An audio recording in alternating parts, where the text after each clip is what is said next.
Let's talk about how to remove people from your photos in Photoshop using two different methods, one for more simple situations and another when we have a little bit more of a complex image. So in our first example, I'll just open up my example one group. We have this big crowd within the plaza that we want to get rid of. And in more recent updates to the remove tool, we can automatically select all of the people from our photo to go and remove. So to do this non-destructively, I'll click on my image layer and add a new transparent layer above it. I'll rename this to remove. Now activating the remove tool by pressing J. Up in the options bar, we now have a find distraction button and then people. So if we click on that, Photoshop will scan your photo and automatically highlight all of those little people with a pink highlight, representing the areas that will be removed by this tool. Now, sometimes it can make mistakes, such as around here. So we can go up to the options bar and choose the subtract from brush and then paint over the pink highlight to remove it. Now, of course, we could do the opposite of this by clicking the add to brush and then painting areas that we would like to add to our removal area. But in this case, I'll just continue subtracting a couple little things like this, but the rest of the photo looks good. With this highlight placed, we have a couple extra settings to consider outside of these manual adjustments, which is the mode. So whether or not we want to use AI to generate new pixels in our photo or not. If we disable AI, then we will only be able to use other pixels from within the photo that already exist to rebuild and replace the areas underneath this pink highlight. For most situations, I would suggest just setting this to auto, because then that way Photoshop will find the best of both worlds for you. And since we want to do this non-destructively on this transparent layer, I'll click on the sample all layers option. So that way we can place this adjustment on that separate layer from our original image. With everything good to go, I'll press the check mark to confirm those changes, and Photoshop will begin loading our adjustment. So after a few seconds of loading, looking around the photo, we have gotten rid of all of those people. There are a few inconsistent areas, but for the most part,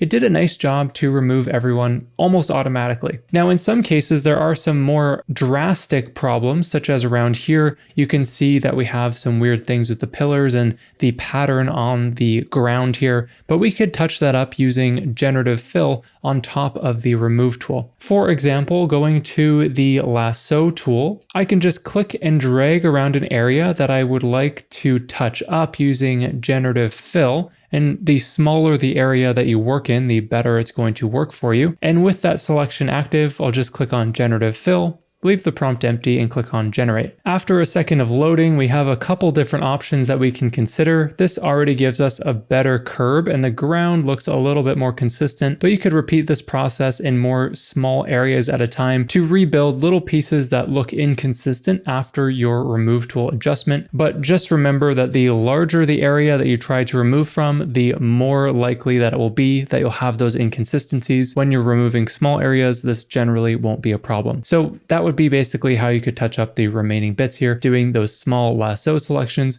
and using Generative Fill to touch up any remaining problems with the final result after the remove tool. Now, this process was relatively straightforward, but if you have another type of image where the people that you want to remove aren't necessarily these small figures within a larger scene, and instead, let's say they are the main focus of the photo. In this case, let's pretend this is a corporate photo that was taken at a recent event, and this guy in the middle, maybe he's caused a huge riff in the company. He needs to get out of there, but we want this photo on the website. So they come to you and ask, hey, can you remove this guy in the middle? We do not want him in any of our images. So with the techniques that you just saw in example one, it wouldn't necessarily work. So we can call in the big guns with Generative Fill and some other manual selections to make this process actually work. So in this case, opening up the example 2 group, the main problem is that if we went to go and use the remove tool here, it would not make sense that there's this huge gaping hole between these two halves of the group, and the group needs to get moved back together. So the first step in this process is that we need to remove the group completely and then start fresh with a clean background template, if you will. So to begin, let's go and select the entire group from our photo. In this case, I'll use the select subject option found within the quick selection tool. Going up here to the options bar, I'll set this to cloud so we get a slightly better result with our selection, and I'll click on select subject subject while that image layer is selected. This will automatically select all of the people in the photo, and since I want to remove them from the image, we need to expand that selection area so that Generative Fill has a little bit more room to work with. So going to the contextual taskbar while our selection is active, we can click on the modify selection option and then expand selection. I'll expand my selection here by 15 pixels, but it'll depend on your photo, and I'll click OK. Now this moves the selection edge outward so that Generative Fill will have an easier time to remove and fill the contents of this selection based on the surrounding background pixels. But taking a moment just to double check that the contents of all of your subjects are contained within your selection, we can go to Generative Fill, leave that prompt empty because we want to use the surrounding pixel information around this selection to fill the contents of that selection. So leave that blank and click on Generate. Now this will remove all the people so that we can have a blank background template that we can rebuild our group on top of. Looking at the few variations here, all of them don't look very good, but that's okay. It's expected to be so because of how large of an area that we just tried to remove. The main thing is that we just want some basic edges to be following in straight lines, so this one looks good enough for me. Now from here, I'll do some quick touch-ups of the background. Let's go and rebuild that brick wall, again using Generative Fill. So I'll grab the lasso tool, but go to the polygonal lasso tool in this case because it's a little bit easier to select things on a specific angle. And I'll just click around the outside edges of the bricks here to work in small areas, just as I did in the first example, to rebuild parts of the wall. So with that selection created, I'll go to Generative Fill and then Generate, leaving that prompt empty once again. I could say that this one looks passable enough, and now I can repeat this process in another area that I would like to touch up. So I'll create another selection over here, and I'll repeat the same process as before, but I'll just skip ahead to when this is complete. Again, I'm not doing anything different. We're just using the same Generative Fill, blank prompt, and Generate. I'm just going to save you the time of me going through the variations. So although it's not perfect, what I've done is just created a bunch of different selections and used a blank prompt, clicking Generate, and just selecting the little inconsistencies that kept getting made throughout the different AI generations until I had somewhat of a consistent looking brick wall. Now, as for the foreground here, I don't need to worry about that for now because we'll be masking some of that back into view from our original photo. The only thing that we really care about is having a decent background for our subjects to be placed back within. So this is looking good enough for now, and we're ready to go and select our subjects from the original photo. So going down to the bottom image layer, which is the image with our subjects on it, I'm just going to duplicate it above all of the Generative Fill adjustments. So I'll hold Alt or Option and click on that image layer and then drag it above all of the other layers so it's at the top of that layer stack, above all the other Generative Fill layers. I'll call this to right subjects, and then I'll duplicate this layer one more time by pressing Command or Control J, and I'll call this to left subjects. Now, as you might have guessed, based on the layer names, we need to select the subjects based on the side of the group that they're on outside of this gentleman in the middle. So I'll go to the right subjects first, and I've already created a selection of these subjects with the pen tool before recording this video. So I'm going to go ahead and load that into view. But if you're not familiar with creating selections, I'll leave a beginner's guide to selections below this video for you to watch after this lesson. With that selection made, I'll add a layer mask to cut out that group and then invert that layer mask so that I only see those subjects. Now we're ready to do another selection of the left subjects. So I'll turn that layer back on, click the left subjects layer, and then I'll reload the other selection that I again created before this lesson using the pen tool. With that selection active of the other subjects that I want to include, taking care to exclude any of the person that you want to remove from your selection. So the selection edge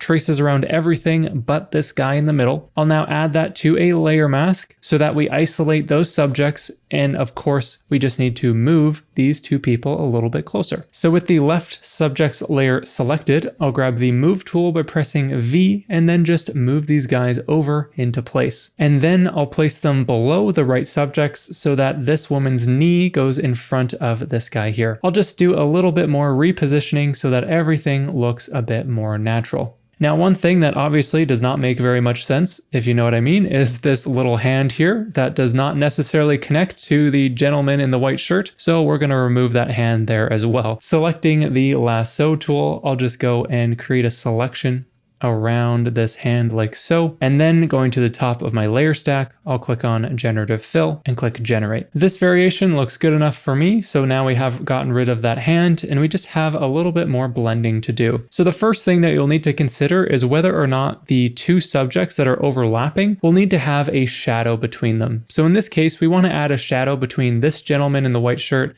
and this woman with her knee up. So I'll click on my left subjects layer, add a new layer between them, call this to shadow, and then with my brush tool active, I can just sample one of the natural shadows in the photo. So holding Alt or Option while the brush tool is active, this will sample this slightly off black color. And then on that transparent shadow layer, using a 100% flow and opacity with a soft round brush, we can just go and paint along the edge here to add that shadow into place. And I only want this shadow to appear on this subject. So I'll add a clipping mask by right-clicking on the shadow layer and going to create clipping mask. This will isolate that shadow onto the left subjects, which is this gentleman here. So that way it doesn't apply into the background at all. Just adding a couple little brush strokes like so. We can now blend this in by changing that layer blending mode from normal down here to multiply, and then reducing the layer opacity until we're happy with the look of that shadow. You could add additional shadows if you would like, but this looks good enough for me in this example. Now we just have a bit of a problem with this woman's hair. We have that hard edge, which is left over from the black of this guy's shirt. So we can just fill this with the natural shadow behind all of our subjects. Clicking on the layer below the left subjects, I'll add a new layer. I'll call this to BG Shadow. And then with the same sampled color as before, again holding Alt or Option while the brush tool is active, I can just go and paint in this area to fill that in as if her hair is kind of going over his shoulder. So now the upper part of these subjects are blending in pretty well, and we can just do some final adjustments to their feet. So since we do not have any shadows beneath their feet, we can just reveal the original image on the left and right subject layer masks. Grabbing the brush tool by pressing B, I can just scale up the brush and set my foreground color to white. While my brush is set to the soft round brush, I can just paint over the areas that I want to add the original image back into, and therefore some of the shadows around their feet as well. Now, if in your photo the original texture aligns naturally with the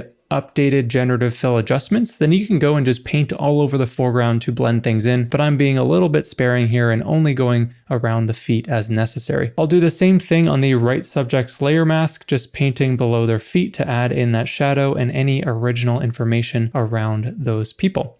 So that looks pretty decent to me there. With the feet of the right and left subjects blended in now, just using that soft round brush, the final thing I'll do is just adjust the crop of this photo so the composition matches a little closer to the original now that we're down one person in the group photo. So activating the crop tool by pressing C, I'll just set this to the original ratio and then drag this in like so to refine this crop. Press the check mark to confirm those changes. And now we have successfully removed that guy that was causing problems in the company. And now we have a corporate photo to use on the website that is going to look pretty nice. And we don't have that problem guy in there anymore. So checking out our before and our after, using a bunch of generative fill layers, a bit of manual blending, a bit of manual shadow creation. This is a lot more work than the remove button available in the remove tool that you saw in the first example. However, you can't really get around using these more complicated options when you need to remove someone specific